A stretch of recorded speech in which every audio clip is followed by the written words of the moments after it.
சட்ட திருத்தத்திற்கு எதிராக சில நாட்கள் தமிழ்நாட்டு பிரச்சனைக்காக நீங்க உள்துறை அமைச்சர்கள் சந்திச்சிருக்கீங்க.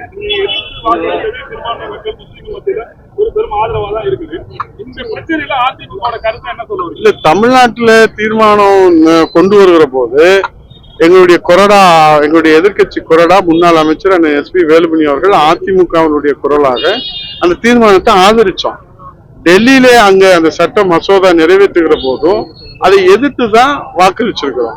அதனால சிறுபான்மையுடைய பாதுகாவலரா புரட்சி தலைவர் காலத்திலே, புரட்சி தலைவர் அம்மா காலத்திலே எப்படி அனைத்து இந்திய அண்ணா திராவிட முன்னேற்ற கழகம் செயல்பட்டதோ அதே வழியிலே தான் புரட்சி தமிழர் எடப்பாடியாரும் சிறுபான்மையுடைய பாதுகாவலர் அனைத்து இந்திய அண்ணா திராவிட முன்னேற்ற கழகம் செயல்படும் என்பதை நிரூபித்து காட்டிக் கொண்டிருக்கிறார். 2026 தேர்தல் சார், இப்ப நீங்க ஏற்கனவே சொல்லுங்க சிறுபான்மை மக்களுக்கு ஆதரவா இருக்கும்னு சொல்லிருக்கீங்க. 2026 தேர்தல் பல ஒரு தகவல் வந்து அதுதான் பொதுச் செயலாளர் இல்ல, பொதுச் செயலாளர் தெளிவா சொல்லிட்டாருல, இன்னும் 6 மாத காலம் இருக்கிறது, கொஞ்சம் பொறுமையாக இருங்க, உங்ககிட்ட சொல்லாம எந்த கூட்டணியும் செய்ய முடியாது.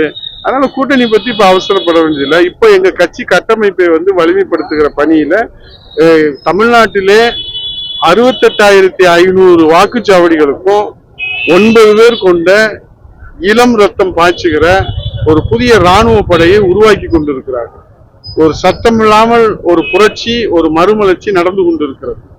ஆகவே இந்த பணி என்பது வலிமைப்படுத்துகிற, கட்டமைப்பை விரிவுபடுத்துகிற இந்த பணி சிறப்பாக நடைபெற்றுக் கொண்டிருக்கிறது.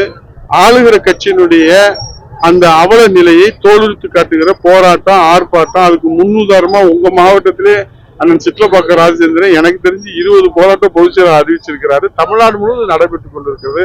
மின்சார கட்டணத்துக்கு போராட்டம், சொத்து வரி உயர்வுக்கு போராட்டம், டாஸ்மாக் முறைகேடுக்கு போராட்டம், இப்படி போராட்டம் நடத்துற ஒரே கட்சி அண்ணா திராவிட முன்னேற்ற கழகம். நீங்க சட்டமன்றத்திலே பாருங்க, எந்த கட்சியை எதிர்த்து போராடுறதே இல்லை. இப்ப இன்னைக்கு நாங்க வெளிநடப்பு பண்ணியிருக்கோம். கடந்த வாரம் எங்களை வெளியே தூக்கி போட்டாங்க. அதிமுகவுக்கு மட்டும்தான் இன்றைக்கு திமுக இன்றைக்கு இருக்கிறது. அதனால்தான் புரட்சி தலைவர் எடப்பாடியார் சொன்னாரு, எங்கள் ஒரே எதிரி புரட்சி தலைவர் அடையாளம் காட்டிய தீய சக்தி திமுக என்பதிலே உறுதியான பணியில செய்யறோம். ஆக ஒரே எதிரி திமுக, அதுல எந்த மாற்று கருத்து இல்லை. இந்த கூட்டணி விவரங்கள் எல்லாம் பொதுச் செயலாளர் தான் முடிவெடுப்பாரு, அவர் உங்களுக்கு அறிவிப்பார்.